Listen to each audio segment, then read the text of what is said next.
سلام. هر وقت که شما فکر میکنید دیگه برای کمک رسانی به حکومت ضربه خورده آخوندی راهی باقی نمونده، باز جماعت شاهپرست یه ایده جدید پیدا میکنند که چطوری به حکومت بچه خامنه‌ای یعنی مجتبی خامنه‌ای پاس گل بدن. حرکت اخیرشون که خیلی واکنش برانگیز شد، راهپیماییشون با آرم ساواک در یکی از شهرهای آلمان به درخواست بچه شاه بود. شنبه 10 مای شهر رگنبورگ آلمان به فرمان شاهزاده رضا پهلوی. شنبه 10 مای شهر رگنبورگ آلمان به فرمان شاهزاده رضا پهلوی. بله، یه جماعتی که تو آبروریزی مهارت دارند به این ایده رسیدند که از نمادی رونمایی کنند که 50 سال پیش به عنوان برند شکنجه پروندهش در تاریخ ایران مختومه اعلام شده بود. به این نتیجه رسیدیم که ما لزوم تشکیل یک سازمان امنیتی، اطلاعاتی و عملیاتی رو برای شناسایی مزدوران در خارج از کشور و همچنین شناسنامه‌دار کردن فعالین سیاسی دیدیم. فقط نیروهایی که در اروپا هستند و کار تبلیغاتی میکنن امروز اومدن گرد هم جمع شدن تا بتونیم رونمایی کنیم از این سازمان تو مسیر آزادی ملت ایران. این طرف میخواد با ساواک برای مردم ایران آزادی بیاره. مثل این میمونه که چکشو برداشتی میگی میخوام برم باش آینه تمیز کنم. با جاسوسی و تهدید ملت میخوای آزادی بیاری؟ همان گونه که تاریخ نشان داد سازمان ساواک یکی از حرفه‌ای‌ترین و موثرترین سازمان‌های اطلاعاتی زمان خود بود. جدی میفرمایید؟ برمیگردیم به 47 سال پیش تا ببینیم که تصویر ساواک در زمان خودش چطوری بود. جهت اطلاع، ساواک به دلیل آوازه جنایت‌هاش در زمان خودش اونقدر منفور بود که همین حرکت رژه با آرم ساواک در زمان خودش قفل بود. چرا؟ چون اگر کسی جرأت میکرد که علنا بگه من ساواکیم، مردم توی خیابون سر و تهش میکردند. عاقبت من ساواکیم در زمان خودش این صحنه ها بود. چون موضوع جرم و جنایت ها و شکنجه های ساواک تیتر روزنامه ها بوده. نگاه کن، این مال 11 آبان 57 وقتی که اظهاری نخست وزیر شاهه نوشته اعلام جرم علیه پرویز ثابتی از شاخهای ساواک. موضوعش چیه؟ نوشته یه فردی رفته توی فروشگاه که همون موقع زن ثابتی هم اونجا بوده. بعد زن ثابتی یه دفعه میگه کیف پولم گم شد، سریع دستور میده کرکره فروشگاه رو میکشن پایین. همه نفرات داخل فروشگاه رو بازرسی بدنی میکنند. بعد یه آقای اونجا اعتراض میکنه، میگه این چه رفتاریه؟ مگه ما دزدیم؟ که زن ثابتی بهش پرخاش میکنه. بعد از چند دقیقه از منزل ثابتی خبر میدن که کیف پول زنش تو خونش پیدا شده. اون آقای شاکی میشه، میگه دیگه الان باید معذرت خواهی کنی از ما. که زن ثابتی دوباره پرخاش میکنه و نهایتا هم محافظش سلاح در میاره، اون آقا رو میکشه.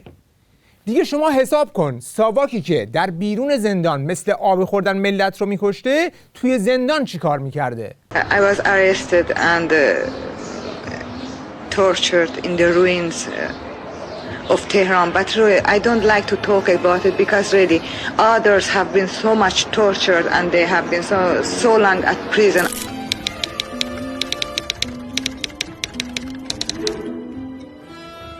طوری که میبرن اونجا که عرب نیاد. من باور نمیکنم، فکر میکنم شوخی. فکر کنید که این نظام شاهی، میگم دیگه، از منی که کاری نکرده بودم واقعا در طی چیز نمیتونم بگم مبارز بودم، من نبودم. اینا ما نشوندن تو این جیب، جرأت کردم به یه پاسبان اونجا بگم که من بچه‌م تنها مونده خونه، تو خود بسم تلفن کنم، نگو اون میدونه چه خواهد شد. اینقدر اینها شکنجه دادن شما دست به پشت من بزنید. الان به این سر من شما دست بزنید. ما حال باور کنید از هوش رفتیم به هوش آمدیم، از هوش رفتیم به هوش. این سر منو که تو این تاریکی میزنه به سنگ و با باتوم رو این دل و قلب و تمام این جا ناخوناک اینطوری که من چیزی که هنوز هست. یه چیزی ما افتادیم توی کما. بعدش بیمارستان گفت من این نگران نمیدارم و بیمار سیاسی و ما مدت افتادیم توی هی کما و بیداری و کما و بیداری و کما و بیداری. تازه این برخوردیه که با یک نویسنده و استاد دانشگاه کردند.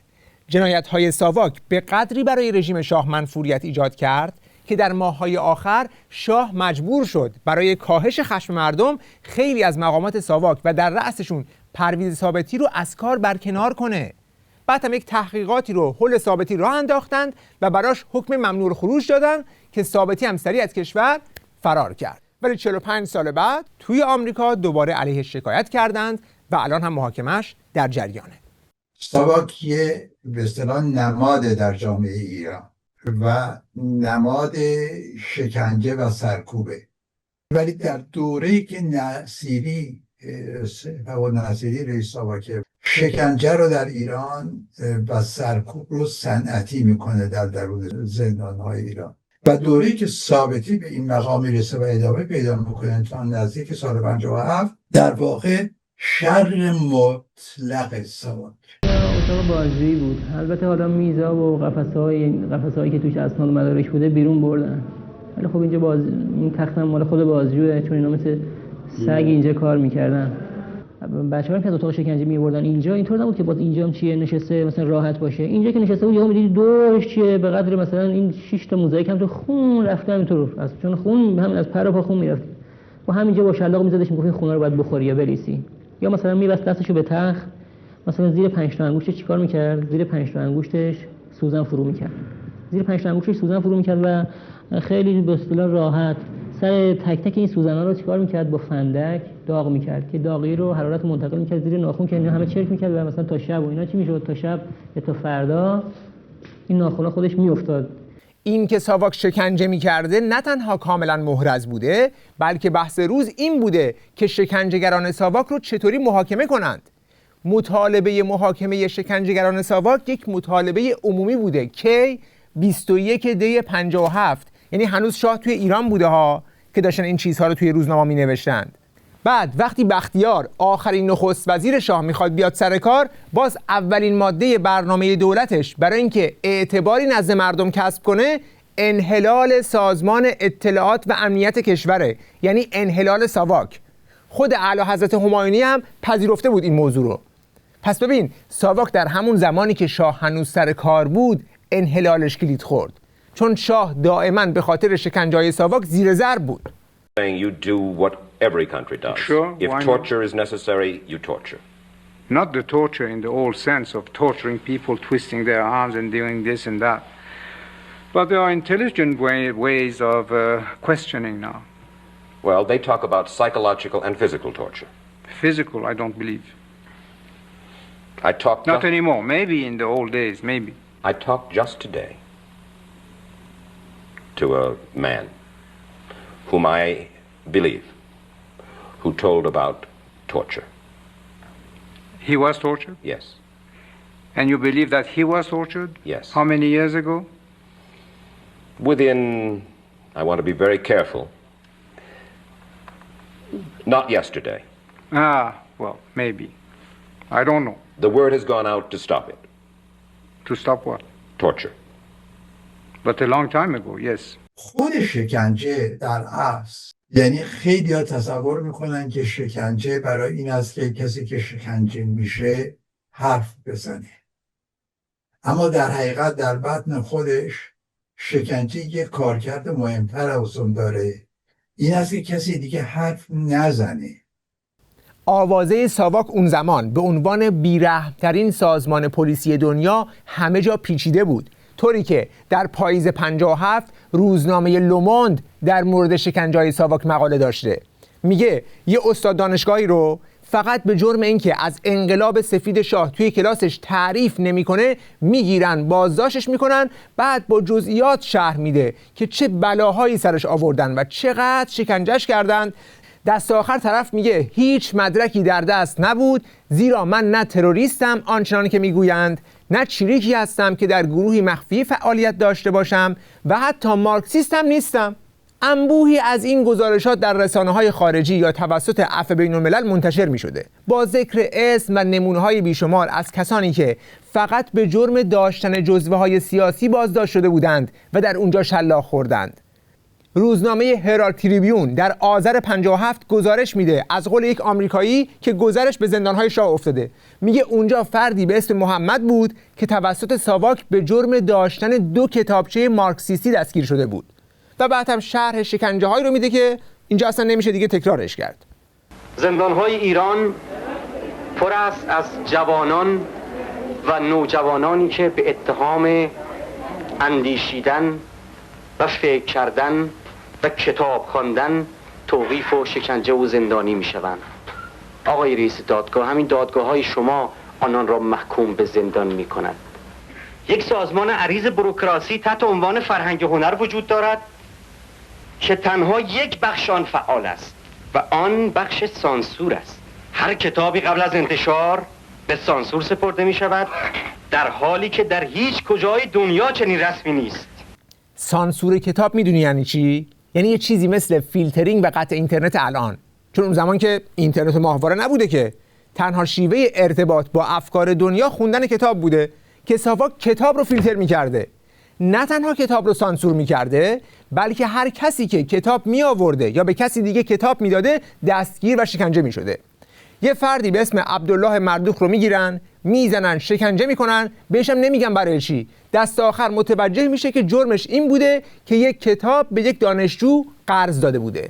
یعنی فقط دادن کتاب، همین که الان میری یه پست رو، یه سند PDF رو برای دوستت فوروارد میکنی، همین دادن کتاب، همین فوروارد کردن کافی بوده که خودت و دوستت و ساواک بگیره ببره اونجا که عرب نینداخت.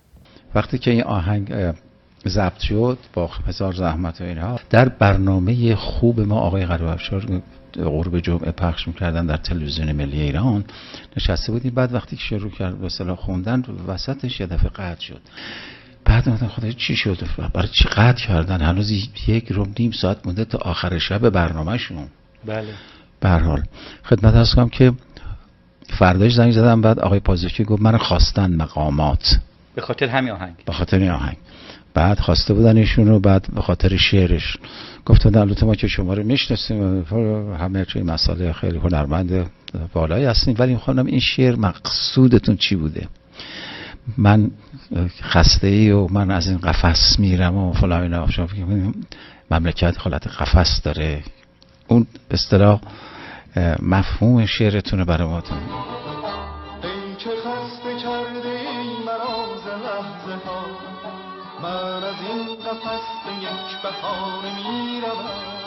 گفته بابا 2 نفر زن و شوهر زیر سقف زندگی میکنه، از هم خستن، خب میشه مثل قفس. حالا نه آقای پازوکی شما که هنرمندی شعرش عوض کن.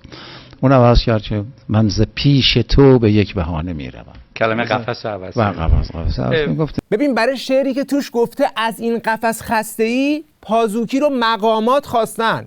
ساواک این بوده. چقدر نویسندگان و هنرمندان رو گرفتن، شکنجه کردن. باز تو روزنامه‌های همون دی 57 میخونیم، 20 دی.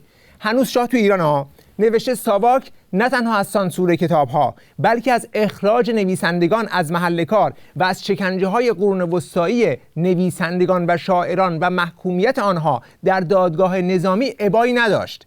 بعد نوشته که یه نویسنده رو دستگیر کردن، 52 تا نویسنده و شاعر دیگه یه نامه اعتراضی نوشتن. ساواک گفته نامه می‌نویسی؟ به اعلی حضرت اعتراض می‌کنی؟ همه رو برده زندان، شکنجه کرده. کیا رو؟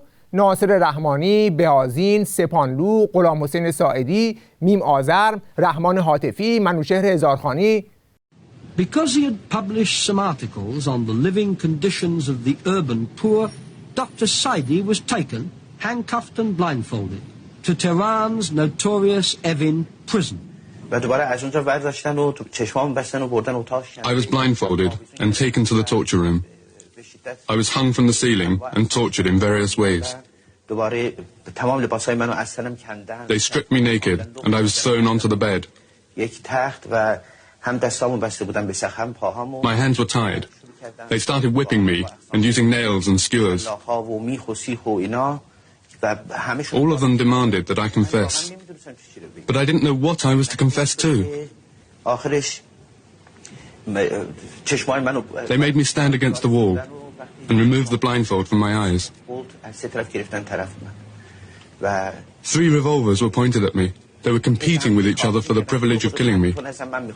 They said, he's not going to talk. I was tied to the bed again. They gave me electric shocks. تاریخ مستند شده ساواک ایناست. من نمیدونم ساواک رو کی برات روایت کرده، ولی کسی صاحب صلاحیته که از ساواک حرف بزنه که از جنایاتش رنج کشیده باشه. در همین رابطه به یک قسمت از اخبار سیمای آزادی در 29 فروردین 404 گوش میکنیم. قسمتی از گزارش عفو بین الملل. دیدار و صحبت با ناصر صادق و علی میهندوست در زندان اوین تحت فشار بین المللی و افکار عمومی یک هفته قبل از دادگاه علنی مجاهدین در بیدادگاه نظامی شاه. اوین 17 بهمن 1350.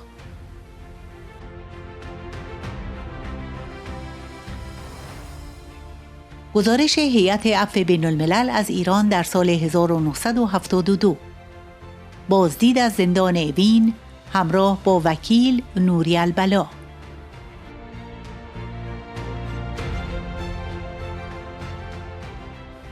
به رغم موانعی که در گزارش خود از آن یاد کردم، من و همکارم توانستیم ناصر صادق و علی میهندوست را ملاقات کنیم. همراه ما 2 مترجم بودند که خود را کارمند وزارت اطلاعات معرفی می‌کردند، ولی بعداً اعلام شد که آنها وابستگان دفتر نخست وزیری هستند که در واقع نماینده قسمت خاصی از نخست وزیری یعنی ساواک است. ناصر صادق گفت در سال 1324 در تهران متولد شده است. او مهندس رشته الکترومکانیک است.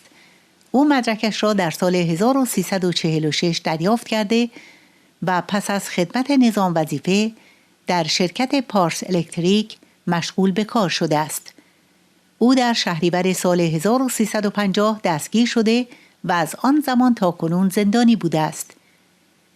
علی میهندوست مهندس مکانیک متولد مهر 1326 در قزوین مدرکش را در سال 1348 دریافت کرده و در ماه اکتبر مهر 1350 دستگیر شده است. من از ناصر صادق سوال کردم شما به اتهاماتی علیهتان اشاره کردید. آیا می توانید به ما بگویید چه کسی این اتهامات را به شما زده؟ صادق پاسخ داد ساواک. هیچ یک از آنها دادستان نظامی را تا اواسط ژانویه ملاقات نکرده بود. وقتی که ما از آنها پرسیدیم چه زمانی آنها با وکیل تسخیری نظامی خود برای اولین بار ملاقات کردند، آنها گفتند دیروز 5 فوریه 16 بهمن 1350. باید اضافه کنم که پس از دستگیری آنها در ماه سپتامبر و متعاقباً اکتبر، حتی طبق قوانین ایران آنها می بایست طی 24 ساعت در مقابل نماینده دادگاه نظامی قرار می گرفتند.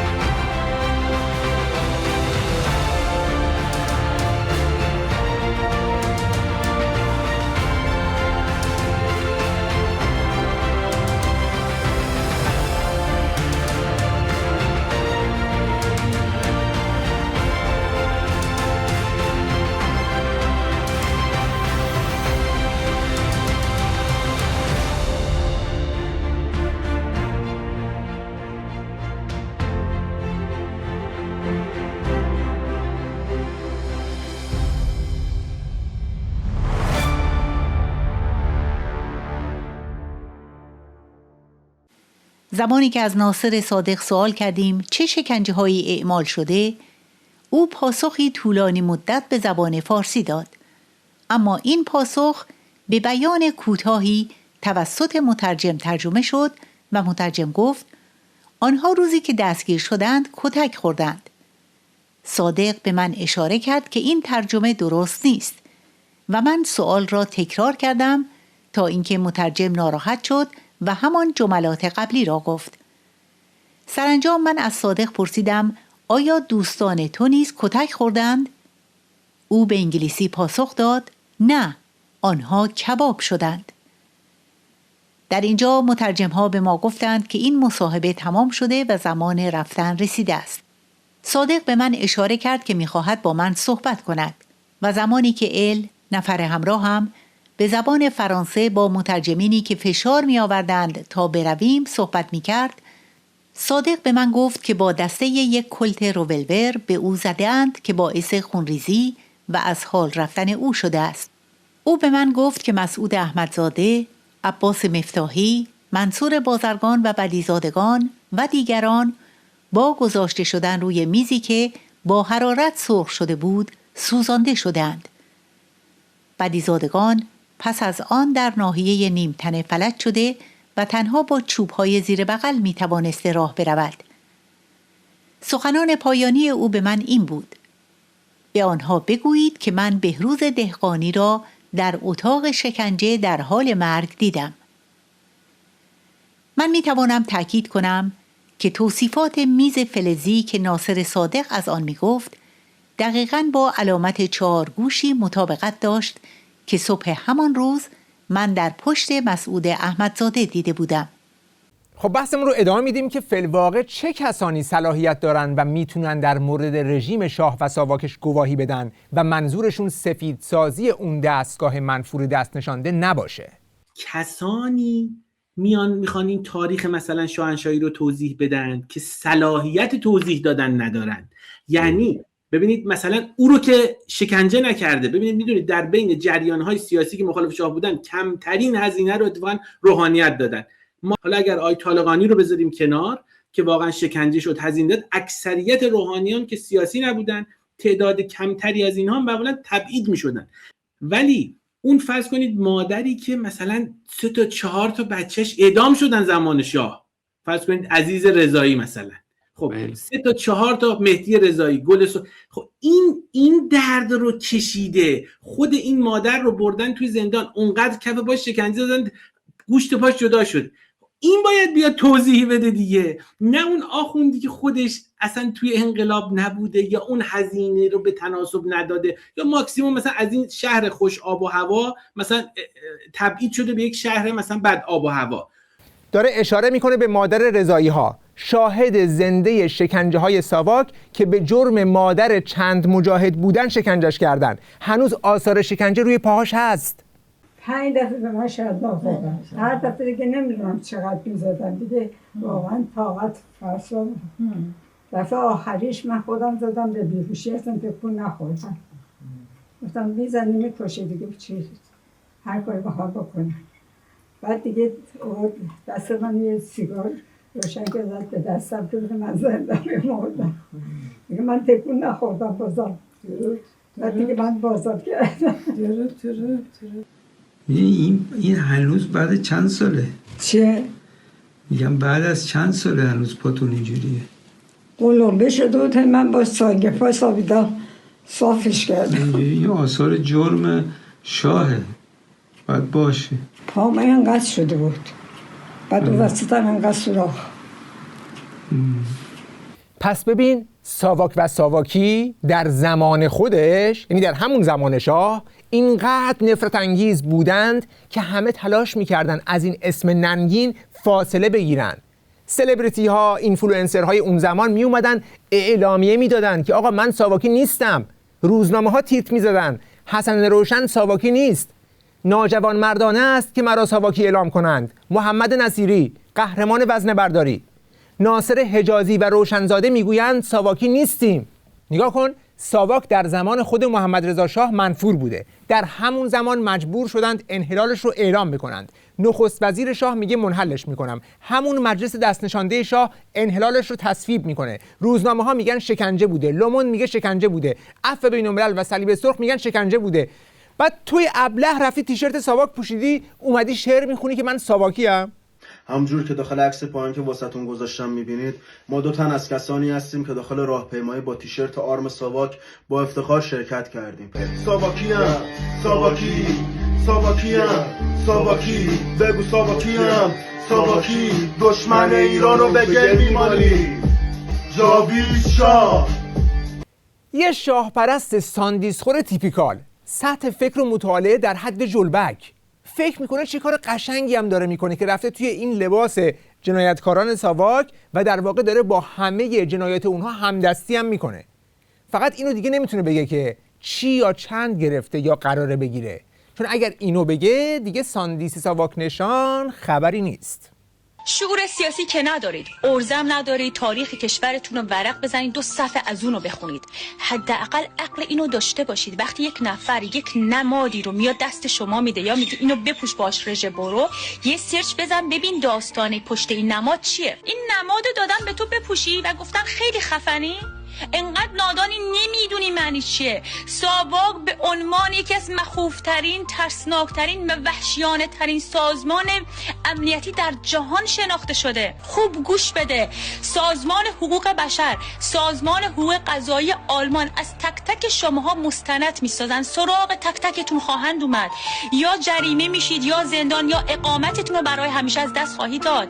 اون کسی که این نماد رو داده به دست شما، گفته بپوش باش رژه برو، فکر میکنید دلسوز توئه؟ نه عزیز من، اون فقط میخواد 1 ساعت یه فیلمی بگیره بره بالا دیده بشه. نه دلسوز بچه‌هاین که قتل عام شدن، نه دلسوز بچه‌هایی که الان اعدام میشن. این عکس سیرک خیابانی جماعت پهلویچیه که برای حمایت از زندانیان سیاسی با پوشیدن لباس‌های متحدالشکل و منقش به لوگوی ساواک، یعنی شکنجهخانه خاندان پهلوی، صف کشیدن و به طور نمادین اشک می‌ریزن. ساواک سازمان اطلاعاتی مخوف محمد رضا پهلوی بوده که زندانیان سیاسی که تحت شکنجه‌هاش قرار گرفتن هنوز در قید حیاتن و خود من بارها مخاطب شنیدن خاطرات تلخشون از دوران سیاه زندان ساواک بودم. شکنجه‌هایی شامل شوک الکتریکی، غرق مصنوعی، کشیدن ناخن، شلاق تا مرز نابودی اعصاب پا و کمر، نشاندن زندانی بر روی صفحه داغ فلزی، انفرادی‌های طولانی مدت، تجاوز و استفاده از صندلی برقی موسوم به آپولو. روزنامه گاردین و کانون حقوق بشر ایران گزارش کاملی از پرویز ثابتی، رئیس اداره امنیت داخلی و سخنگوی ساواک در دهه 50 خورشیدی داره که پس از انقلاب 20 میلیون دلار سرمایه ملی رو از ایران به امریکا منتقل کرد. این شخص جنایتکار با شکایت زندانیان سیاسی دوران پهلوی به اتهام شکنجه‌های سیستماتیک،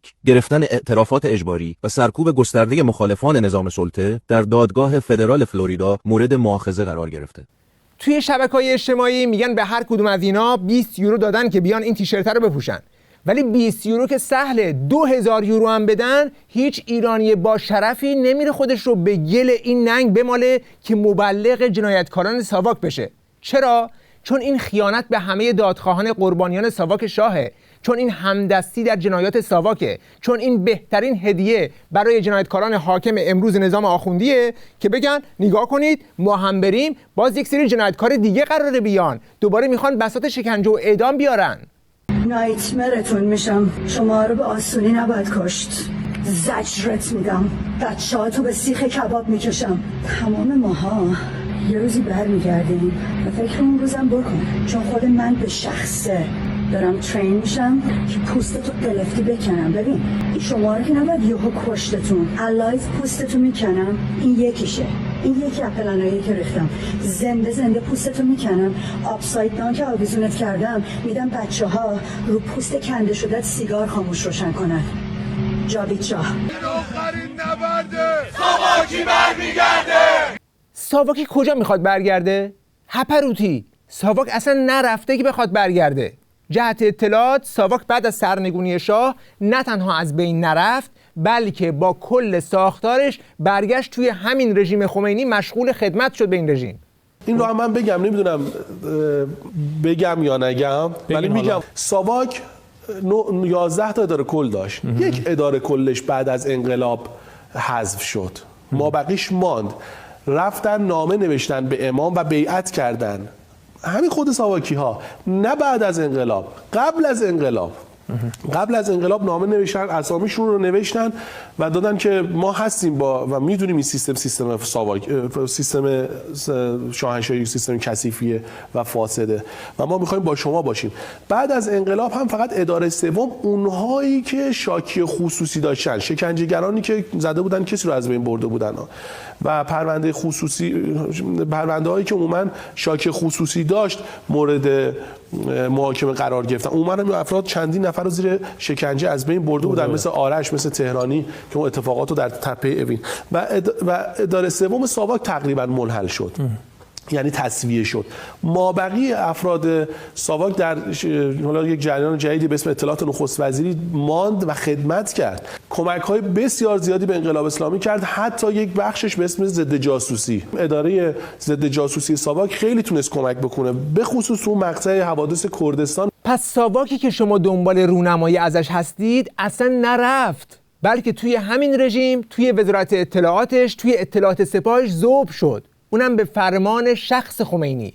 من یکی از کارمندان قدیمی ضد جاسوسی هستم و مدت 10 سال رئیس بخش مستقل عملیات شوروی در ضد جاسوسی بودم من روز 22 بهمن که این حادثه پیش اومد پشت میز اداره نشسته بودم و کارمندای دیگرم پشت میزاشون بودن و منو برادرم در یه بیمارستان به عنوان یه بازاری بستری کرد و من اونجا تماس داشتم با چند نفر از سران به اصطلاح ضد جاسوسی. در اتاق بیمارستان ما جلسه کردیم و در اون جلسه تصمیم گرفتیم به یه نحوی با دولت موقت در تماس قرار بگیریم. من خودم شنیدم اصلا با گوش خودم که ایشون گفتش که حکم آقای چیز رو در جیب داشتم، حکم ایشون هم در این گفتم تو اون تیمسار دانشورم دیده بود، نوشته شده بود که آقای سپهبد ناصر مقدم شما از طرف امام برای هماهنگ کردن تمام دستگاه‌های اطلاعاتی مملکت تعیین شدید، برنامه‌تون رو آماده بکنید و ارائه بدید.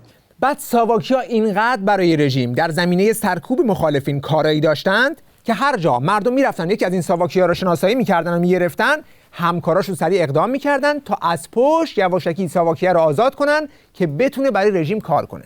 ضمناً یک رفقای ما خبر میدادن که کی دستگیر شده، یعنی همچنان اون سازوکار ادامه داشت، سازوکار اداره ضد جاسوسی. ما ارتباط تلفنی رو داشتیم با هم دیگه. به من خبر میدادن که مثلا فلان کس دستگیر شده در فلان کمیته. من ماشاءالله قصاب که به اصطلاح رئیس کمیته بود میگفتم آقا بازم یکی از اعضای ضد جاسوسی دستگیر شد، چون به او گفته بودن که یه همچین برنامه‌ای هست. اون میرفت و اینا رو آزاد میکرد، یعنی از اونجا میگرفت و یک کمکی به این ترتیب ما به بچه‌ها در این زمینه می‌کردیم. حالا ماشاءالله قصاب کیه؟ مسئول کمیته پاسداران در جنب سفارت آمریکا در تهران در زمانی که هنوز گروگانگیری نشده. یکی از لات و لومپن‌ها و شعبان بی‌مخ‌های شناخته شده اون زمان که توی داستان دستگیری مجاهد شهید محمد رضا سعادتی در سال 1358 وسیعاً توی ایران افشا شد. به خاطر نقشی که در همکاری با اداره هشتم ساواک در دستگیری و زندانی کردن سعادتی به اتهام جاسوسی برای شوروی، چفت اطلاعات جدید و تأسیس سپاه پاسداران داشت. اون زمان اطلاعات سپاه و پرونده سعادتی تحت نظر آلاتپوش و محمد قرضی بود که بعداً وزیر پست و تلگراف رژیم شد. اینا قبلاً از سمپات‌های مجاهدین بودند که حالا در سمت باد رفته بودن طرف خمینی. از قضا محمد قرضی متهم ردیف آخر در همون دادگاه علنی بردر مسعودیناست که توی اون دادگاه مجاهدین براش کلی تلاش میکنن که تبرئه بشه، آزاد بشه، از زندان بره بیرون. در مقابل مجاهد خلق محمد رضا سعادتی که حالا بعد از انقلاب ضد سلطنتی از زندان آزاد شده و رژیم خمینی عمدن برای اذیت مجاهدین به اون برچسب جاسوسی شوروی رو میزنه، مهندسیه که در بیدادگاه نظامی شاه به حبس ابد محکوم شد، زندانش رو هم میکشه تا آستانه سقوط شاه. بعد در سال 59 رژیم خمینی اونو به اتهام جاسوسی برای شوروی در دادگاه آخوندی با حضور لاجوردی و شهادتی که ماشاءالله قصاب میده به 10 سال زندان محکوم میکنه و بعد از 30 خرداد سال 60 هم در 4 مرداد همون سال توسط لاجوردی در اوین تیرباران میشه. این هم صحنه ای از تظاهرات 100,000 نفری مردم تهران در اعتراض به دستگیری مجاهد خلق محمد رضا سعادتی در بهار آزادیه.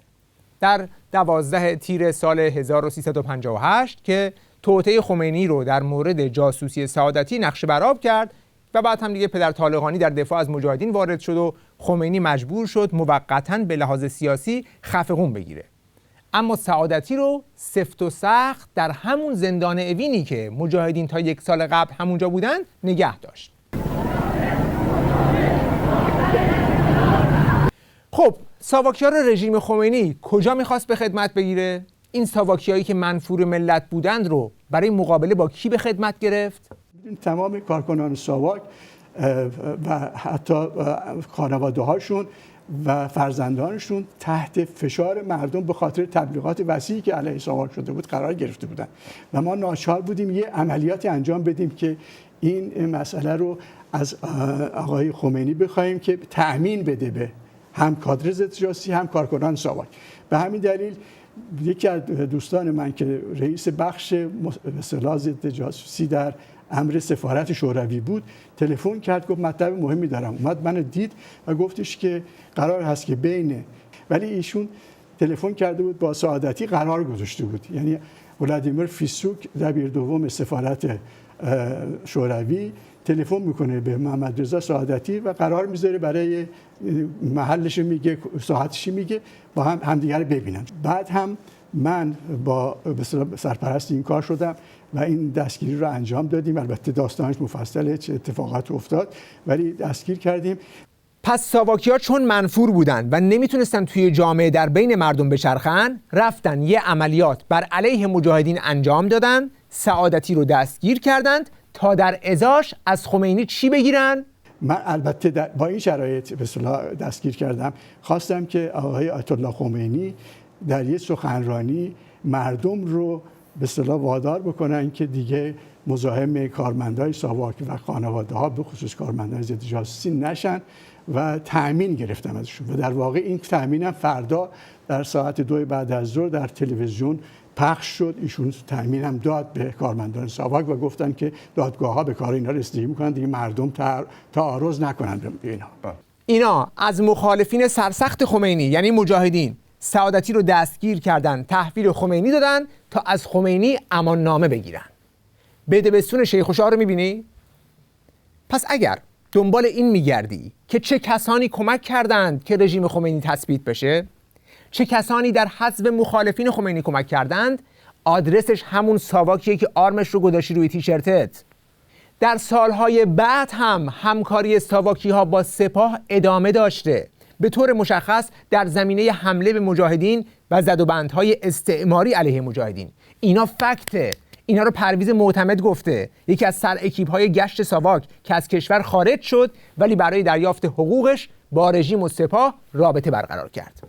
خواهش کنم ماجرای دیدارتون با یکی از مقامات سفارت جمهوری اسلامی در پاریس رو تمام بکنیم. تا اونجایی که من فهمیدم شما که دچار بحران اقتصادی شده بودید در سال 2008 میلادی به سفارت جمهوری اسلامی در پاریس مراجعه کردید و درخواست حقوق بازنشستگیتون رو مطرح کردید. در جریان 8 ماه بفرمایید که این دیدار به چه منظوری بود و ادامه داستان رو مختصر بیان بفرمایید. و ایشون من گفتن که مسئله حقوق شما یه اداره هست در سپاه زیر نظر اطلاعات سپاه پاسداران. این اداره به 4171 کارمند ساواک رسیدگی میکنه و چون پرونده رو اینطوری پرونده کاملا خوندم، من میدونم چه شما چی بودی، چی کارها کردی، وضع چی بود و از شما من استدعای کمک دارم. ما آمدیم به شما اطمینان کردیم و ازتون درخواست کمک داریم. یعنی دولت جمهوری اسلامی از شما درخواست کمک داره که من دومیش میکنم. همانطور که همگان مستحضر هستم، سازمان تروریستی منافقین با حمله به چند شهر کشور اسلامی ایران صدها نفر از فرزندان مسلمان این آبخاک را به هلاکت رساندند. از شما میخواهیم موضع خود را در مورد این تروریست ها در مذاکرات اعلام فرمایید. اینم که من نوشتم. بعد یه پرانتز بعد گفت ضمناً به من گفته شده، یعنی آقای جوادیان داره به من میگه، گفت ضمناً به من گفته شده در مورد منافقین به من گفتن، یعنی به آقای جوادیان گفتن، با خود آقای معتمد صحبت کرده و راه حلی پیدا کنید نظر ما تامین شود. یعنی من با کمک ایشون من راه حل ها رو یه مسائل بگیره و من ببینم چیکار میتونم بکنم که راه حل هایی که اینا خواستن این هستش که به هر قیمت ممکن، اینا به من گفتن، به هر قیمت ممکن با هر هزینه‌ای سازمان مجاهدین باید خاک اشرف رو ترک بکنن، سازمان مجاهدین باید خاک فرانسه رو ترک بکنن، به هر قبرستونی هم که میخوان برن. پس ببین، پرونده ساواک در زمان شاه روشنه که بدنامترین سازمان پلیسی بود در سطح جهان که شاه مجبور شد تن به انحلالش بده و قبل از انقلاب یک بار منحل شد. بعد از انقلاب هم دوباره همون نفرات رو جمع کردن، رفتن زیر عبای خمینی و در اون سالهای اولیه مشغول آموزش اطلاعات سپاه و شکل دادن وزارت اطلاعات و دستگیری مجاهدین شدند. بی‌دلیل نیست که اینهایی هم که امروز اومدن این نمایش مفتضح ساواک رو توی خیابونی آلمان اجرا کردند، باز لبه تیز حملهشون علیه مجاهدینه. بسیاری از افرادی که توسط ساواک بازداشت شده بودند، بعدها در نابودی ایران و به اسارت کشیدن ملت ایران نقش مستقیم داشتند. افرادی همچون علی خامنه‌ای، اکبر هاشمی رفسنجانی، مسعود رجبی. ما باور داریم جمهوری اسلامی تلاش می‌کند با نفوذ دادن افراد وابسته مسیر براندازی را منحرف و مبارزه مردم را تسلیم کند. خب این دقیقاً همون کاریه که تو داری الان میکنی. همه میدونن که در شعارتون مرگ بر ملا چپی مجاهد، ملاش که تعارفه و بچه شاه بارها گفته که اصلا تکیهش به همین سپاه و اطلاعات و بسیج ملا هاست. موقعی هم که جلاد سلیمانی در سال 98 سر به نیست شد، بچه شاه عزا گرفت و مدت‌ها در ماتم بود و حرف نمیزد. آخه درد اصلیش جای دیگه ای بود، در مجاهدین و هر نیروی میهنی و انقلابی. بچه شاه همیشه صراحتاً گفته که سپاه و اطلاعات و بسیج و جذب اونها براش راه حله، اما مجاهدین براش بخشی از مشکل هستند. بنابراین مرگ بر مجاهد همون مطالبه‌ای که در همه این سالیان رژیم همواره از ساواکیا خواسته. آخوندا و پاسدارا البته روشون نمیشه بگن مرگ بر مجاهد، چون این کلمه از قرآن گرفته شده، بعد هم سابقه تاریخی داره از مجاهدین ضد بتپرستی در صدر اسلام تا مجاهدین آزادیخواه در صدر مشروطه، مخصوصا در صفوف ستارخان و مجاهدین آذربایجان. ولی شایا که این چیزا حالیشون نیست، تعارف رو گذاشتن کنار، به جای مرگ بر منافق صریح میگن مرگ بر مجاهد. راستی که در مورد ساواک جانی و شکنجهگر شاه، وظیفه ملی هر ایرانی شرافتمند حکم میکنه که حاملان پرچم ساواک رو همه جا شناسایی کرده و به عنوان مجرم معرفی کنند. وقت بخیر و خدا نگهدار.